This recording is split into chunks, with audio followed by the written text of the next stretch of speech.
The June sun draped Pinewood Park in a golden glow, the air thick with the scent of grilled hot dogs and fresh mown grass.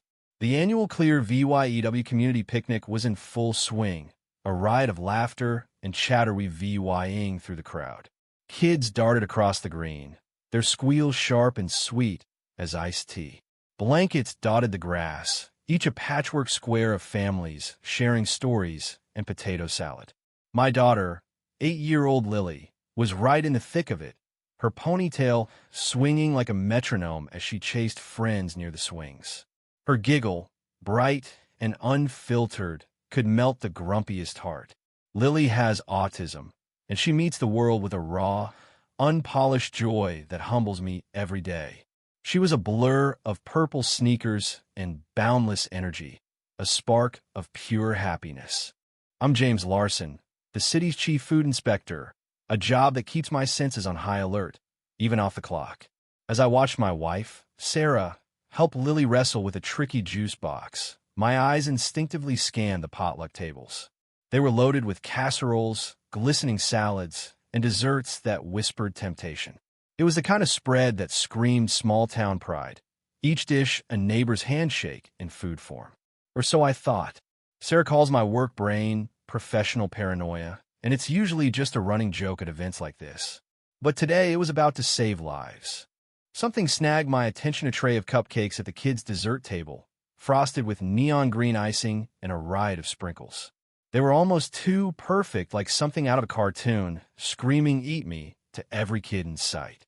But there was a hitch, a faint, bitter edge to their sugary scent, like a wrong note in a familiar song. It clawed at the back of my mind, sharp and unsettling. Probably just weird food coloring, I told myself, but my gut churned, a cold knot tightening. Then I saw Margaret Hensley, the HOA's self-styled gatekeeper of clear VY EU standards. She was a wiry woman in her 60s, her face etched with perpetual scorn, hovering near the table. Margaret wasn't known for baking or for liking kids, especially ones like Lily, who didn't fit her rigid mold of normal. Her eyes flicked to Lily, mid-twirl in her game, then back to the cupcakes. A thin, chilling smile curled her lips, not warm, but smug, like she knew something I didn't. A week earlier, Margaret had thrown us off guard. She'd stopped Sarah at the grocery store, cooing over Lily's new blue hat in a tone so sugary it felt wrong. "Such a lively girl," she'd said, her voice flat as a blade. "Kids need their treats, don't they?"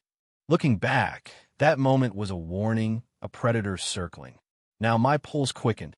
"Sarah," I murmured, keeping my voice steady, "keep Lily away from those green cupcakes for now. Just a feeling. Grab her some fruit or one of Mrs. Thompson's cookies instead." Sarah, used to my food quirks, nodded, her brow creasing but trusting me. She gently nudged Lily toward the fruit platter. I sauntered to the dessert table, playing casual while my heart thumped. Up close, the cupcakes were flawless, the frosting glossy as plastic. The chemical tang hit harder now, sharp under the vanilla haze. I leaned in, pretending to admire the sprinkles, and wafted the air. My mind raced through a mental catalog of toxins. 1-machita nitrogen-based compound, rare, used in old pesticides, with a bitter undertone masked by sweetness. It was fast-acting, deadly to kids especially. My stomach lurched. This couldn't be real. Not here, not at a picnic. But kids were already swarming the table, drawn to the bright green like flies to honey. Margaret watched, that same eerie smile fixed in place. "Hey kids," I barked, louder than I meant, my voice slicing through the picnic's hum. Nobody touched those cupcakes yet. Heads turned, parents frowning, kids startled. I fumbled for my satchel, a habit Sarah teases me about, pulling out reactive strips for chemical tests.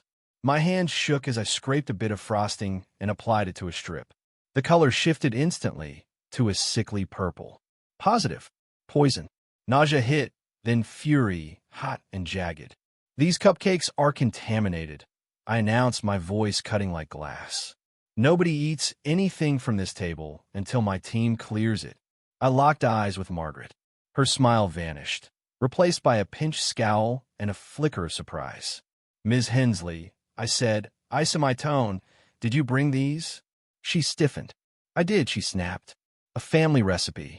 Maybe your taste buds are off, Mr. Larson, or you're just stirring trouble. My voice dropped lethal. My taste buds say poison, Ms. Hensley. As chief inspector, I'm seizing this table as EVY Denke. I was already dialing 911, eyes on her as she fidgeted, glancing for an exit.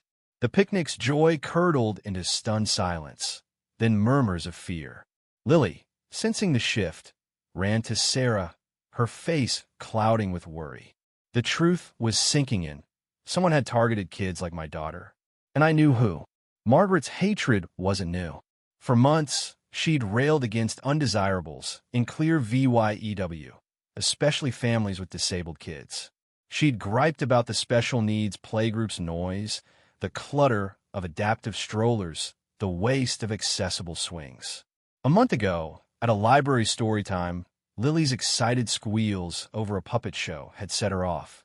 Must these kids ruin everything, she'd hissed, glaring at Lily and two other disabled children. Normal kids deserve peace. Sarah had shut her down, but Margaret's venom lingered.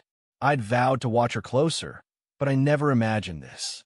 Police sirens wailed as officers arrived, faces grim. My inspection team rushed in, and we cordoned off the tables. Parents clutched their kids, demanding answers. The cupcakes sat like bright, deadly traps. Margaret, questioned on site, played indignant. Poison? Absurd, she scoffed. Maybe a kid spilled something. Her lies were slick, but her hands trembled. Hours blurred, food samples bagged, statements taken, cupcakes secured for the lab. No one had eaten them, a miracle. Lily, shaken, kept asking Sarah why the picnic was sad now. My heart twisted. Lab results came fast. Nicotine sulfate, a banned insecticide, lethal in tiny doses, laced in the frosting. Margaret was hauled in, still denying everything, claiming she'd bought the cupcakes from a vague bakery. Her composure held, but cracks showed shifty eyes, a sneer when she mentioned those kids. Then came her counterattack. Anonymous online posts sprouted, calling the incident a hoax, accusing me of framing Margaret to push woke agendas. Some neighbors, swayed by her HOA clout, whispered doubts. She even tried to sanction our family for disrupting the picnic. One night, she cornered me by my car, her voice like venom wrapped in silk. Some fights aren't worth it, James. Think of your wife, your girl. Accidents happen. I stared her down. I'm thinking of justice, Margaret. The breakthrough came from her home. A search uncovered a canister of nicotine sulfate, dusty black leaf 40 bottles, and a locked journal. Its pages were a descent into madness rants about unfit kids, Lily's disruptive joy, and a plan for the picnic's cleansing VY green cupcakes. She'd researched doses, masking the poison's taste. It wasn't just Lily. She'd targeted all imperfect kids. At an emergency town hall, I laid out the EVY Denke. Detective Ramirez detailed the journal's horrors. The room gasped, parents wept.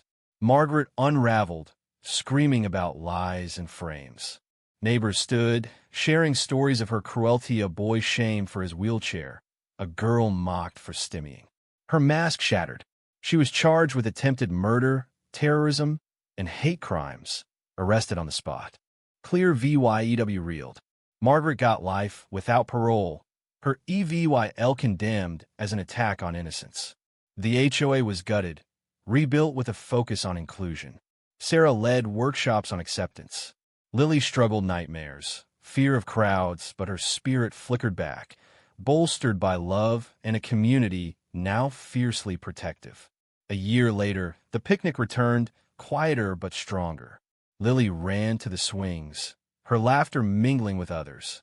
She gifted the new HOA, had a drawing of kids of all abilities under a smiling sun, now framed in the community center. Watching her, I felt pain and pride. EVY I had struck, but clear VYEU's heart proved stronger. My job wasn't just about foot, it was about rooting out hate's poison. What would you have done if you caught Margaret's smile that day? Should communities ban potlucks after this? Or is trust worth the risk?